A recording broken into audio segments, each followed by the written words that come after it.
So today we're making some textures. Texture making is pretty cool. Everyone has their own way of creating them. You can basically find a texture anywhere, but today I want to make some paper related texture, some scanned looks, and like fingerprints, tape, and stuff like that. Here's my process for this one. We'll start off with a white piece of paper. We'll grab a black marker from here. It's a pretty cool sign, right? I'm basically just going to start scribbling on this paper, then smudging it with my finger. And then I have this like adhesive label paper, which I think could be a cool thing. And it's sticky. So I'm thinking I'm gonna do a border all around our paper. This is pretty cool. Tape around it is gonna be a frame. I got my little scissors here and we're gonna add some scratch marks in there.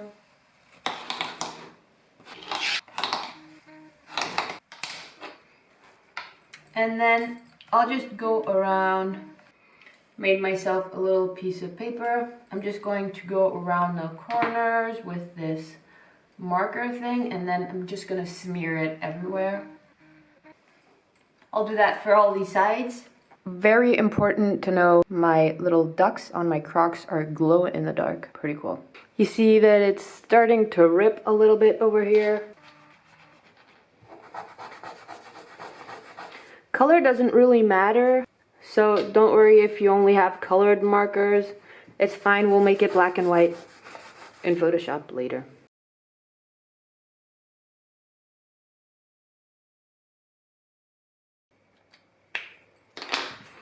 Right, I think we're done.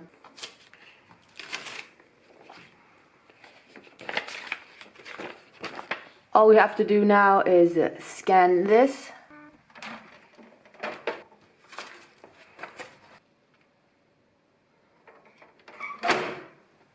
I'll save this at 300 dpi.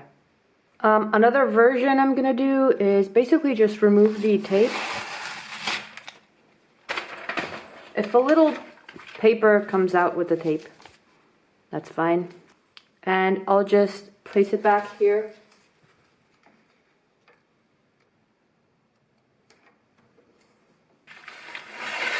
To just kind of recreate that frame look.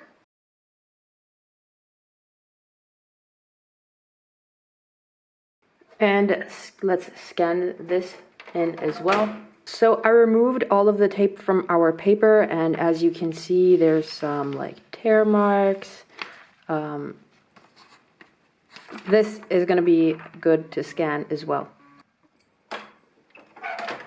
I also found this old CD case, and I think it's going to make a cool plastic texture overlay, so we'll scan this in as well. I'll scan this one while leaving the lid open, and in theory we should get a black background this way. I'll also do a blank scan just because my scanner is so dirty. I haven't cleaned it in a while, so there's gonna be some pretty neat and crispy textures, smudges, fingerprints, and all of that stuff. I usually do this on purpose. I don't clean it for some time, and then I just scan the scanner itself, basically, the glass of the scanner. I'll also scan these things in. These, I have a bunch of colors. I'll show you what they are. I have these lights, and you can basically put these sort of filters on them to get different colored lights. I got a blue one over here. If I take it off, it's just a regular light. But with these filters on, you get the colored one. I used these quite a while, so they're pretty beat up and they've got some nasty scratches and prints and dust on them. So we're gonna scan these in as well. I'll scan 2 of these at a time since they fit, otherwise it's gonna take way too long, and we'll cut them out later in Photoshop. What do you guys think about my neon cat? I think it's pretty cool. I'll show you in the meantime while I scan everything. All my little thingies over here. We have the Adobe Max water bottle. We have this notebook. This is one of Gox's illustrations. I don't know if you know him, but he makes really, really cinematic and awesome artsy videos. I've got an MVX cap, an Adobe one. I've got some graphic design stuff, sneaker stuff, record cover book, really nice one. I've got a bunch of my posters on here. I've got another hat. Cool Kids Watch Adobe Live. I've done a couple Adobe Lives. I've loved every single one. I have some CDs, more posters. Got some cool postcards here in the back of our scanner. Got them at Adobe Max. I wish I'm gonna get to go back. Open up our texture in Photoshop. What I usually do is go to Image, Adjustments, add a hue and saturation adjustment and just reduce it to the max. And then I go back to Image, Adjustments, Levels. And I'll drag the right and left sliders towards the center of the image. Not too much. Just enough that we have a good amount of detail. We'll grab my crop tool and crop this part out. What I'm basically going to do next is remove the whites from this. So to add some transparency, I'll first go to the channels. I'll command click on the RGB channel, and then I'll go back to the layers and add a layer mask. And then what I'm going to do is press Command I to invert that selection. And we have a pretty decent looking texture now.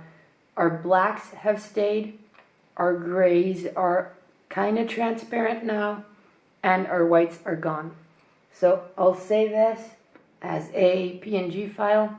I'll show you what it looks like. I'll just add one of the artworks I made a while back. Just drag our PNG in there, resize it, and there you have it.